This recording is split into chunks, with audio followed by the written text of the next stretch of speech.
Question number 66, Sri Naresh Pugliya, Sri Nagaresh Pugliya, Sri Mohan Ravale. Sir.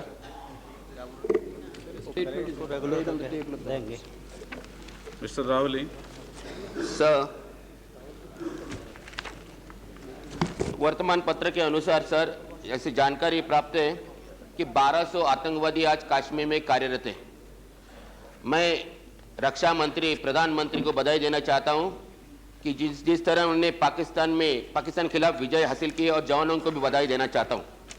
लेकिन sir, Hindustan में पंजाब, कश्मीर, असम, सारे जगह आज आतंकवादी एक बॉम्ब स्फोट कर रहे हैं। इसके पीछे पाकिस्तान है, ISI है। तो मैं सरकार से, आपके माध्यम से रक्षा मंत्री से पूछना चाहता हूं कि हम पाकिस्तान के खिलाफ युद्ध क्यों नहीं घोषित करते? एक बार पाकिस्तान को क्यों नहीं खत्म करते? बार बार हमारे यहाँ प्रॉक्सी वॉर हुआ है। हजारों लोग आज मारे जा रहे हैं, हजारों लोग मारे जा रहे हैं। सर, मुंबई शहर में बॉम्ब स्फोट हुए थे, सारे हिंदुस्तान में बॉम्ब स्फोट हो रहे। सर, प्रॉक्सी वॉर शुरू है, उन्होंने शुरू किया है, इसके पहले ही शुरू किया था। अभी तो उन लोग आतंकवाद तो अभी घुस गए कारगिल में। तो सरकार, मैं सरकार से पूछना चाहता हूं कि पाकिस्तान को आतंकवादी राष्ट्र घोषित करने के लिए हमारी सरकार क्या प्रयास कर रही है? अध्यक्ष जी, पाकिस्तान को आतंकवादी राष्ट्र घोषित करने के लिए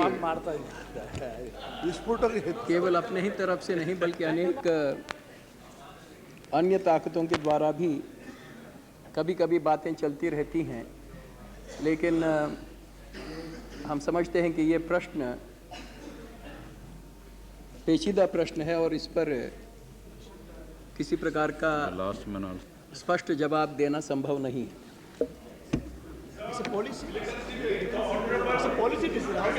Mr. Ravale. नहीं sir, Questions on the Sikhs, No, the please Christians take. and the Muslims. No, I please want take to it. ask No, him- I allowed Mr. Ravale. Please take your seat. Mr. Ravale, supplementary. You don't have any supplementary. नहीं sir, और एक मैं बोलने के लिए रहेगा। आप रक्षा मंत्री और प्रधानमंत्री ने सरहद पे जाके जो जवानों का मॉरल बढ़ाया, इसलिए मैं आपको बधाई देना चाहता हूँ। लेकिन कुछ ठोस कदम उठाइए। ये वार के बाद ठोस कदम उठाने का पहले ही ठोस कदम उठाए, इतनी मेरी मांग है। Questions on the Sikhs, the Muslims and the Christians. Please, I will allow you. Please take your seat. क्या नाम है इसका? Mr. Bangarappa. Mr. Bangarappa. Mr. Bangarappa. Mr. Speaker, sir, after seeing the answers given by the Honorable Minister for Defence, I feel that entire situation all along the border is completely under the control of our army. But we see in some sections of the press that there have been continuously violations of our borders from across the border from the side of the Pakistan. After when the civilian government in Pakistan was there, these violations were there. Now there is a military regime in Pakistan. What exactly the latest information? During the President, under the leadership of Mr. Musharraf, the military head in Pakistan, are there any more violations during his regime, or the same continuous process is just kept up by the Pakistani-backed intruders from across the border into our territory? So there hasn't been any major or substantial change insofar as the border situation is concerned after the Nawaz Sharif government was ousted and the military took over in Pakistan. We have been over a period of time having these skirmishes, that is firing on the line of control. The major violation was Kargil, but the situation thereafter has been like the pre-Kargil situation. There hasn't been any major change.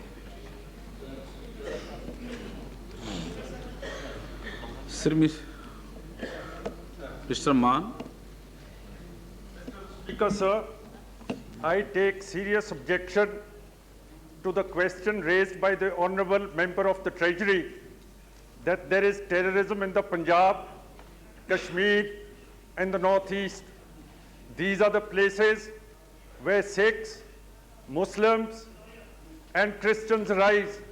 I want to ask the government that have they found out the causes for which there is terrorism and extradition treaty also I saw. The Honorable Foreign Minister quoted the names of only 6 who have to be extradited. I want to know from the government why this state of India is not at peace with the Christians, with the Muslims, and the Sikhs. Thank you. No? So this question does not arise from this. Madhurav Sindhi. Sir जो assessment किया गया है कारगिल युद्ध छेड़ने का एक लक्ष्य पाकिस्तान का ये माना जा रहा है कि कारगिल सेक्टर में हमारे सेना का और हम सब का पूरा ध्यान कारगिल सेक्टर की ओर खिंच जाए और दूसरे क्षेत्रों से कुछ ट्रूप मूवमेंट करके कारगिल में पहुंचाना पड़े और इसका फ़ायदा उठाते हुए कारगिल युद्ध के समय ऐसे सेक्शंस जहां से ट्रूप मूवमेंट्स करके कारगिल में पहुंचाए गए हैं वहां उसका फ़ायदा उठाते हुए आतंकवादी और मिलिटेंट्स को भारत में प्रवेश दिलाया जाए। ये एक ऑब्जेक्टिव हो सकता है पाकिस्तान का। मैं माननीय रक्षा मंत्री से ये पूछना चाहता हूं कि जो असेसमेंट आप लोगों का हुआ है उसके अनुसार ये बात सही है कि नहीं और कारगिल युद्ध का फ़ायदा उठाते हुए बॉर्डर के दूसरे क्षेत्रों में मिलिटेंट्स को प्रवेश दिलाया गया, प्रयास दिलाया गया और हुआ कि नहीं। आपके अंदाज से कितने मिलिटेंट्स भारत में उस समय प्रवेश किए और अब स्थिति को नियंत्रित करने के इसके कारण नियंत्रित करने के लिए कौन से आप ठोस कदम उठा रहे हैं? अध्यक्ष जी, आज के दिन जो अंदाज है वो ये है कि जम्मू कश्मीर में 1200 से लेकर 2000 तक बाहरी आतंकवादी बैठे हैं। जहाँ तक उनका सामना करने की बात है वो तो एक लगातार चला हुआ सिलसिला है और आज से नहीं। उस समय प्रवेश की बात की तो वो एक अरसे से चला हुआ सिलसिला है और वो जारी है और वो जारी रहेगा और उसके लिए जो भी सेना की आवश्यकता है वो सेना वहाँ पर तैनात है। जो पाकिस्तान का करगिल में घुसने का जो इरादा था वो इरादा केवल हमारे सेना का डाइवर्शन हो और वो अधिक घुसपैठियों को अंदर भेजे, इतना ही नहीं था।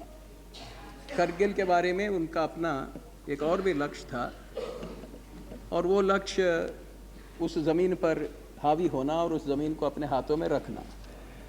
बात ये सही है कि जब करगिल का संघर्ष शुरू हुआ तो वैली में से तत्काल सेना को उस तरफ भेजना अत्यावश्यक था और इसलिए सेना वैली से हटा दी गई थी। मगर इसका अर्थ ये नहीं कि पूरे तौर पर हटा दी गई थी, कुछ सेना तो ज़रूर थी। और जैसे आप जानते हैं, जैसे सदन निश्चित तौर पर जानता है अध्यक्ष जी कि जहाँ तक सीमा की सुरक्षा का मामला आता है वहाँ लाइन ऑफ कंट्रोल पर सेना है, लेकिन इंटरनेशनल बॉर्डर के तरफ बॉर्डर सिक्योरिटी फोर्स और पैरामिलिट्री के अन्य ग्रुप्स भी वहाँ पर हैं। और जो हमारे लाइन ऑफ कंट्रोल पर जो सेना रही तो उसमें कोई कमी होने नहीं दी थी, लेकिन वैली में जो थी तो उसे हटा दिया गया था करगिल के लिए और उस कमी को भर निकालने के लिए पैरामिलिट्री का भी वहाँ पर इंतज़ामी की गई थी। तो इसलिए सवाल जो है करगिल का अपना एक अलग है और जहाँ तक वैली का और आज जो आतंकवादी वहाँ पर हैं उनको हटाने का जो मामला है वो जारी है। मेरा प्रश्न का जवाब नहीं, मेरा प्रश्न का जवाब नहीं sir. You must take secret protection. मैंने ये नहीं कहा कि एकमात्र ये लक्ष्य था, मैंने कहा एक लक्ष्य ये भी था कि फोर्सेस थोड़े बहुत कुछ फोर्सेस मैंने कहा हट के वहाँ गए और उसका फ़ायदा उठाया। आपने ये बात मानी है कि वैली में कुछ फोर्सेस कुछ हटाए गए, हम आपको दोषी नहीं ठहरा रहे। This is a correct move, you had to make this move. पर उसका फायदा उठाया गया कि नहीं, उस समय लोगों को प्रवेश दिलाया गया कि नहीं, और अगर प्रवेश दिलाया तो आपके अंदाज से कितने लोग ऐसे घुसे, और फिर इंट्रूजन को कैसे अब कंट्रोल किया जा रहा है, इन लोगों के विरुद्ध कैसे कार्रवाई की जा रही है, वो है जवाब। अध्यक्ष, मैं समझता हूं कि मैंने ये दोनों प्रश्नों का जवाब दिया है, क्योंकि हमने ये बात बता दी कि आज 1200 से लेकर 2000 बाहरी आतंकवादी वैली में हैं।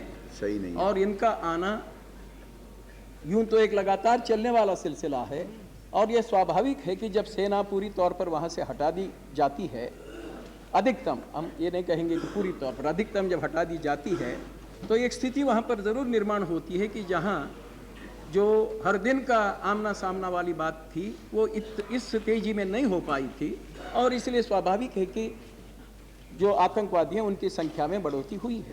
श्री जगदम्बे प्रसाद यादव। माननीय अध्यक्ष जी, मैं सरकार से जानना चाहता हूं कि कारगिल युद्ध के बाद आतंकवादी बढ़े हैं और सेना के शिविरों पर रॉकेट से भी हमला हो रहा है। मैं जानना चाहता हूं कि यह सेना के शिविरों पर हमला होने वाले गति को रोकने की सरकार ने क्या क्या व्यवस्था किया है जिससे कि सेना के शिविरों पर वो हमला न हो सके। अध्यक्ष जी, हमने तो जो स्टेटमेंट दिया है उसमें ये दोनों घटनाओं की जिक्र है। एक तो कुपवारा में जहां राष्ट्रीय राइफल्स के पोस्ट पर हमला हुआ था, और दूसरा बादामी बाग के कैंटोनमेंट श्रीनगर में, तो वहाँ पर जो पब्लिक रिलेशंस ऑफिस है उसके ऊपर हमला हुआ था। अध्यक्ष जी, एक समस्या है कश्मीर में, और कश्मीर के सामरिक स्थिति को जो जानते हैं वो इस बात को पूरे तौर पर जानते हैं कि वहाँ सेना का जो भी केंद्र हैं, बड़े केंद्र जो भी हैं, वो आबादी जिस इलाके में है उसी इलाके में वो केंद्र भी हैं। दरअसल अगर बादामी बाग का कैंटोनमेंट की बात आप देखें तो वो शहर के बीच में, सड़क उसके बगल में से, और उस कैंटोनमेंट में आज के दिन है ना बात, साल से पहले भी थी, आज पहले के दिन कैंटोनमेंट पे अटैक क्यों नहीं हुए थे? वो पहले तो इस प्रकार की स्थिति नहीं बनी थी। स्थिति इससे भी खराब स्थिति थी। हर दिन तो 91 में स्थिति इससे भी खराब थी, आप तो खुद वहां गए हुए थे।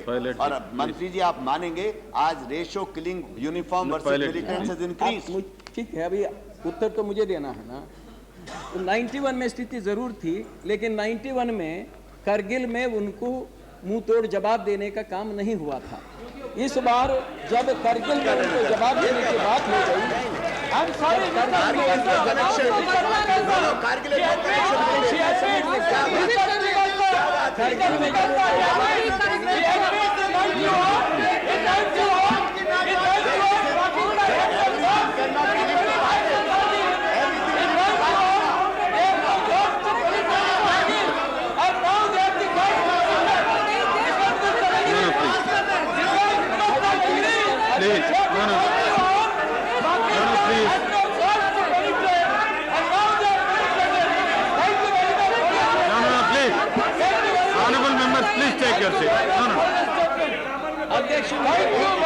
अध्यक्ष मैं नहीं समझ पा रहा हूँ। मैंने ये कहा कि No, please. 1991 में करगिल नहीं हुआ था। 1991 में करगिल नहीं हुआ था। पाकिस्तान को इस प्रकार का चोट नहीं लगी थी। 1991 में और 1999 में ये फर्क है कि 91 में करगिल नहीं हुआ था।